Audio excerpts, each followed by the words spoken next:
This is every book I read in the second half of 2023.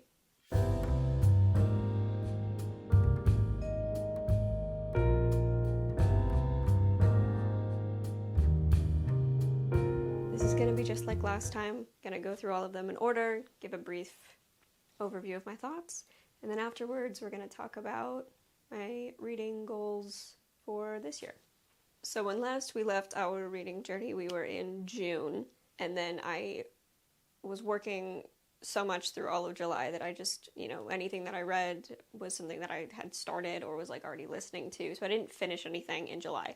So we are picking up again in August. The first thing I finished in the second half of the year was Jurassic Park.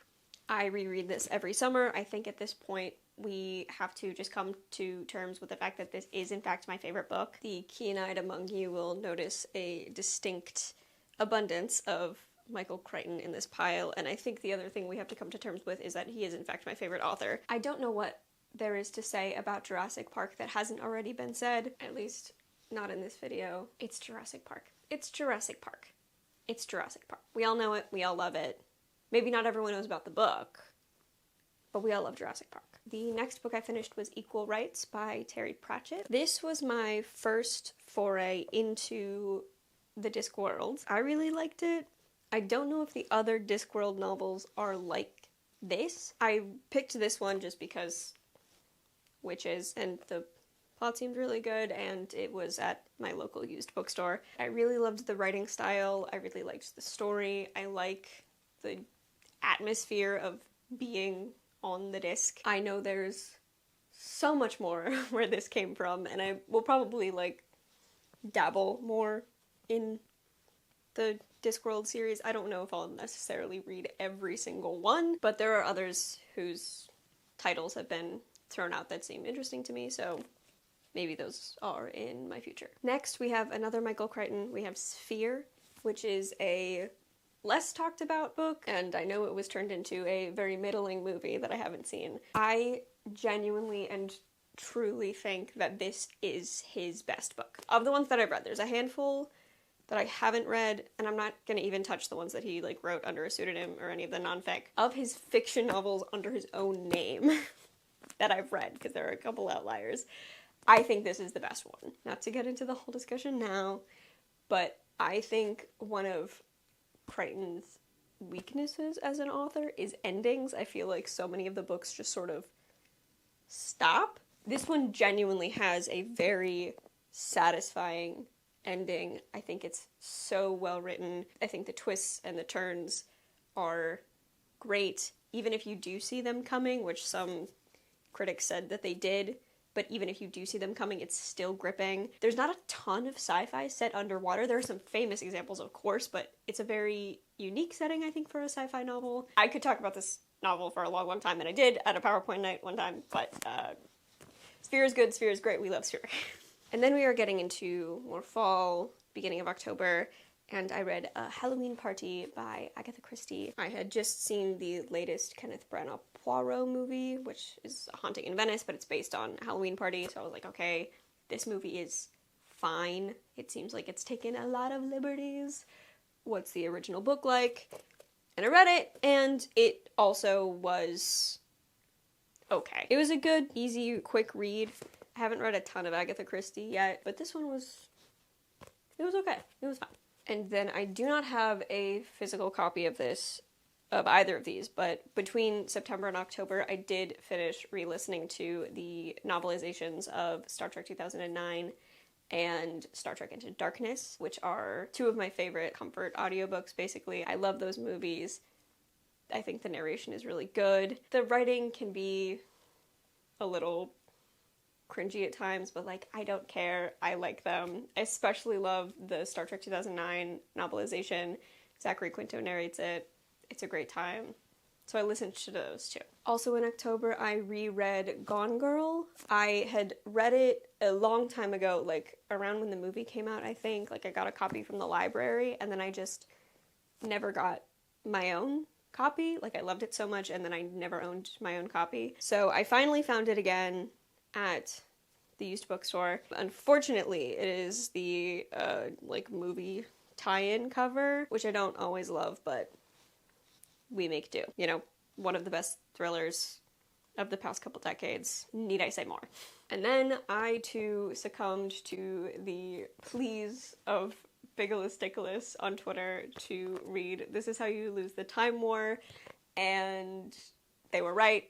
It was worth it. It's, you know, nice and short, quick read, but it's beautiful and devastating, and it's sci-fi, and it's very ethereal. Obviously, I'm not gonna, you know, in the vein of Bigeloustickless, I'm not going to say really much of anything, but the writing style feels very like the world is made of mist and everything is just sort of happening in like a dreamscape around you, and it's a very interesting headspace to be in. It just feels like everything is intangible and the only things that are real and concrete are the two main characters. Very fun time, very cool. Listen to Bigeloustickless. And then I read The Cloisters. The Cloisters ruined my life. I read this in like a fever. I tore through this book and it made me absolutely lose my mind. There was one day when I was reading it at work and I genuinely thought I was gonna like pass out. I couldn't tell you why. There's just something about like the spirit of this book and the atmosphere of this book and the headspace that it put me in that just made me feel like I was on drugs. I was having such like an out-of-body experience reading it that like driving home that day, I thought I was gonna like throw up or pass out or something. It was very weird. Some kind of energy came out of this book and like overtook my body when I was reading it, and it genuinely like ruined my life for the period of time that I was reading it. But I also loved it. Like, I love the atmosphere, the themes that are in it. I was really invested in what was going on, even if or when things were obvious what was happening. It was more about, like, the process and the journey. Something about this book just ruined me, and it's very hard to explain. It's good and I liked it, but it also destroyed me for a period of time. And then I read The Chalice of the Gods, which, as we know, is another Percy Jackson adventure after the events of both the original series and the Heroes of Olympus. Percy's trying to get into college. As a big PJO head, I don't know what we're called as fans, as someone who loves this series, rereads the original 5 books very frequently, this was just so cozy and comforting and nostalgic, and it was just so nice to be back in this world with these characters. This was really nice. I really liked this. And then the show is like coming out actively right now, which is another blessing. I love the world, I love the characters, I love the narration. Uncle Rick is the best. So this was a delight. And then I read Artemis by Andy Weir, who wrote The Martian. I really love The Martian, and I really love Project Hail Mary, and I heard this one was just okay, and I went in with an open mind, and it was in fact just okay. I think the setting was cool, you know, lunar colony. It sounds like it should be interesting, you know, there's like the mob, and then the local government, and also a couple of things happening on Earth, and politics and subterfuge, so it on paper sounds like it should be intriguing.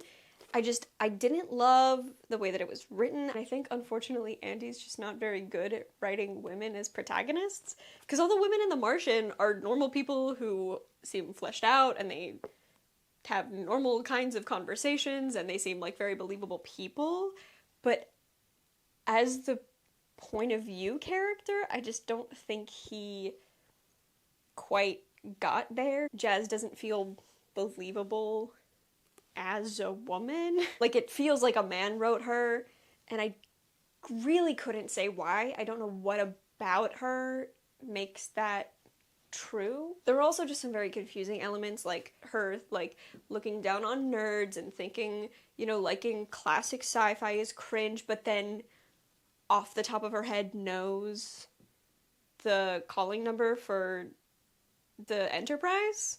Like, she's like, oh, haha, this nerd loves, like, classic sci-fi from, like, 100 years ago. What a dweeb. But then just off the top of her head knows what 1701 means.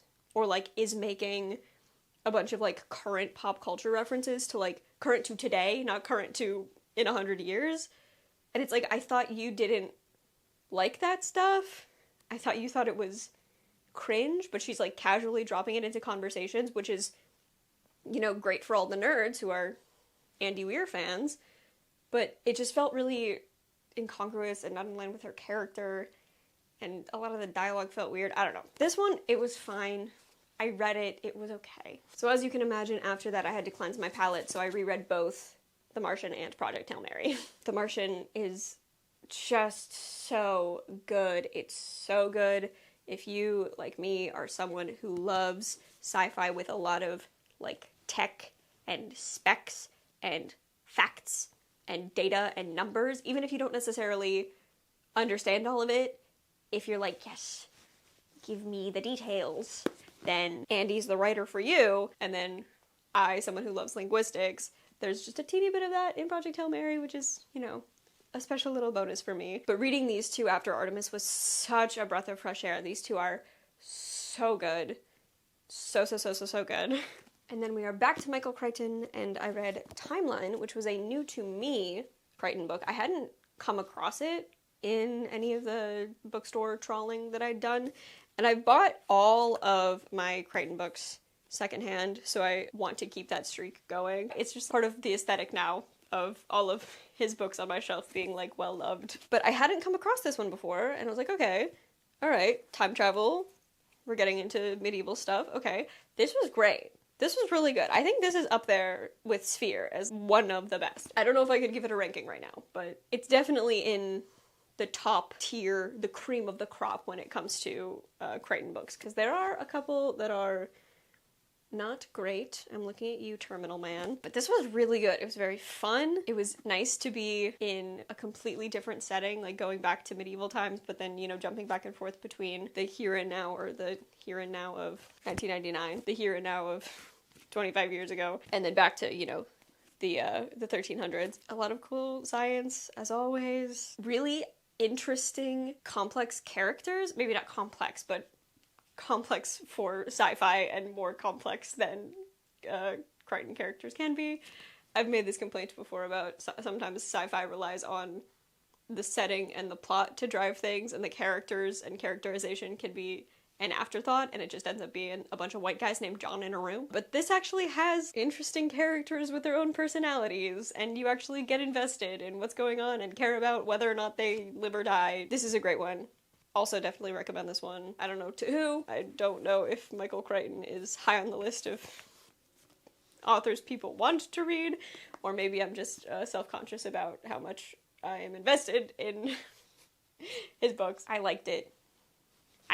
And then to go back to mythology, getting out of the sci-fi realm, I finally read The Song of Achilles, which is just as good as everyone says it is.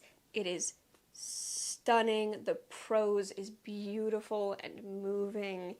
It is fantastic to read. It is so, you're there. Like, you're there. It's so beautifully written. It's so tender and visceral. It's as good as everyone says it is. Last Crichton book for the year, I promise. I reread the Andromeda Strain, which is one of the OGs, one of the classics, one of the earlier Crichton books. This one does suffer a little bit from the pitfalls of a bunch of white guys named John in a room. There are a couple of characters that have something about them that stands out a little bit, but mostly it's just a bunch of dudes. This one is fun while you're in it, but I think it suffers a little bit from believing its own hype. The premise of it is that you're reading a distilled version of classified documents. So, like, you're supposed to buy into the fact that this was a real event, and you're getting a narrated version of the classified documents that the author of the book was able to get access to. And the narrator really is like, but the worst was yet to come, or they didn't even know what kind of danger they were in. And then the danger is only there very briefly, and then it, like, resolves itself very quickly, and the resolution isn't really satisfying. This is one that just sort of stops, but it's still Michael Crichton, so, like, of course I enjoyed it. I like reading his books, I have a lot to say, and I will say more of it later. And then the very last book that I finished, not read, but finished last year was Flowers for Algernon. This was a reread for me. I read this in high school, and I made the mistake of finishing it when I was on public transportation because I was absolutely just crying on the train. The tough part about this one is it was written in the 50s and deals with intellectual disabilities, so a lot of the language is very outdated and feels very outdated, even though it was the current medical terminology at the time. They used words which were diagnoses at the time, but to the modern ear or to the modern reader seem quite insensitive or offensive. So you kind of just have to roll with the fact that that's the language they used at the time and make your peace with that in order to read this book. But once you set that aside, it's a really beautiful exploration of both how we treat disabled people in society and what it can mean to be disabled in society, but then also what happens when you make intelligence your absolute entire personality. And I think it probably hit me a lot harder in high school when I was still trying to figure out that being smart doesn't make you superior. Not superior. I never thought I was superior to anyone else. I just did and still do really hold intelligence very highly as a trait of mine, which sounds very arrogant to say out loud, but especially in high school, it was like so core to my identity that I was smart, and it meant so much to me that I was smart, and if anyone for any reason had any reason to doubt that, I had to correct it immediately. I couldn't let anyone for even a second think that I wasn't smart. And that's not still an insecurity of mine.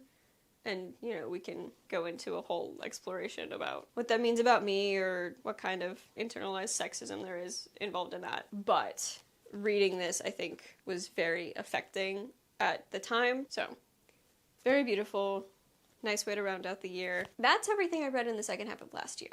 All told, my goal for the year was to read 25 books, and including plays and audiobooks and things of that nature, I ended up reading 34. I'd say we met and exceeded the goal swimmingly. This year, I'm going to keep the same goal, read 25 books. It seems very manageable. Some of the books I am hoping to get to this year are a little longer, a little denser, so it's going to take a little more time, and then hopefully I can throw in a couple of easy breezy ones in the mix as well. So we're keeping it at 25. Nice, easy number. I think it's very manageable to be able to hit that. As of today, January 7th, I've already started 2 books.